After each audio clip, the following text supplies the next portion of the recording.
In 2016, the iPhone 7 started at $649. 3 years later, Apple's flagship iPhone costs 54% more. It's even more dramatic for the Mac Mini.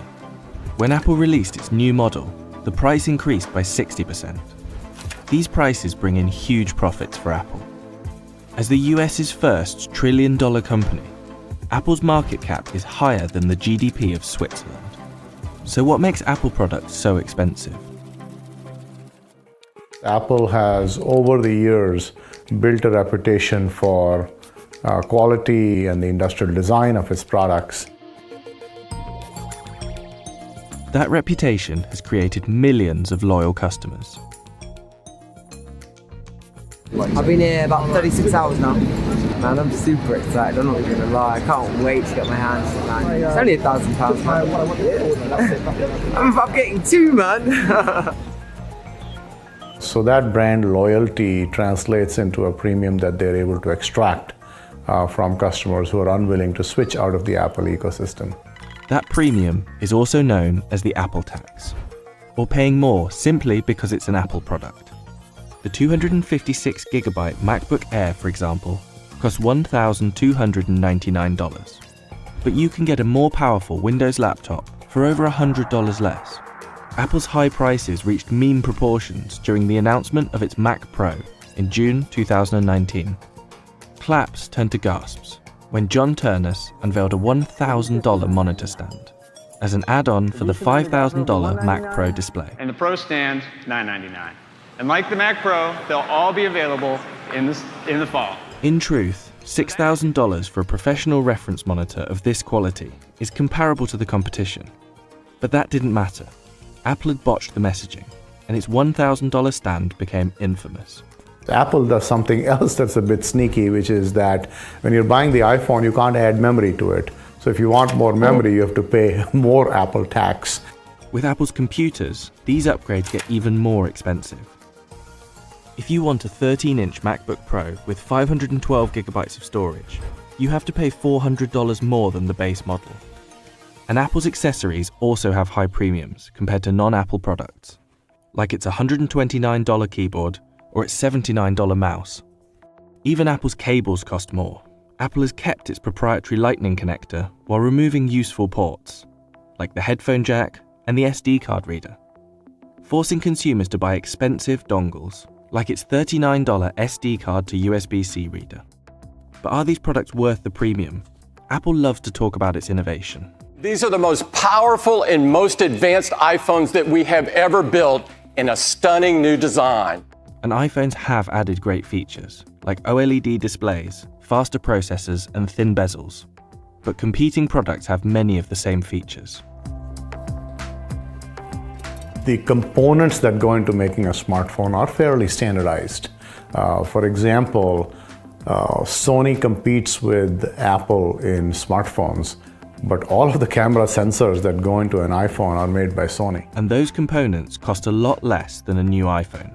The bill of materials is about $490 for a phone that is priced at $1,099. As a comparison point, the Galaxy S10 Plus is about $420 bill of materials for a price of $999. Something changed when Apple released the iPhone X.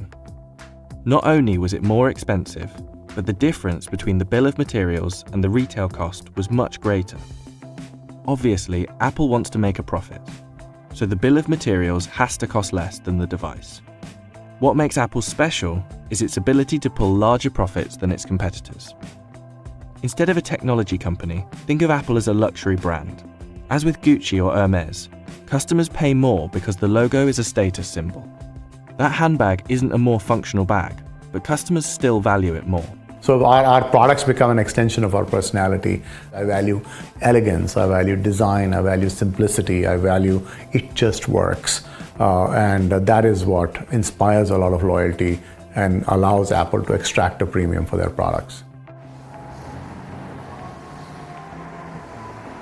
Why are Apple products so expensive?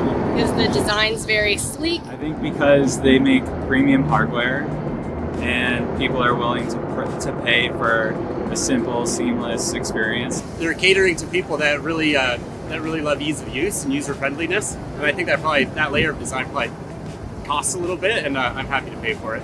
They are expensive because they know we will buy all of their things, no matter how expensive it is. Samsung, Android, Apple, thank you.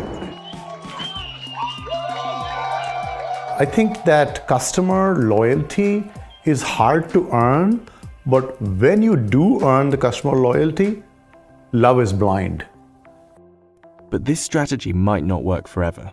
Competition with less expensive Android phones has got steeper, and that's put the iPhone's market share at risk.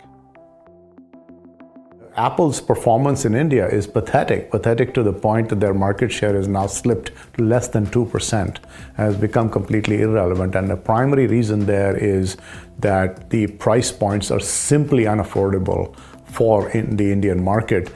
If Apple can't sell more iPhones, it might have to sell fewer iPhones for more money. Charging a premium allows Apple to keep increasing its revenue. Even if its biggest category, the iPhone, is declining. See, whenever you create a new product, what you want to do is to extract all of the premium that you can from the higher end customers, people who are willing to pay a premium. That means the customers who buy the iPad Pro or the $5,000 iMac Pro. Apple does offer cheaper models, like the iPhone 11 or the 11-inch iPad. But those aren't always the models customers choose. This is called extremeness aversion, because you don't want to buy the cheapest, you don't want to buy the most expensive, so the middle one looks like a compromise.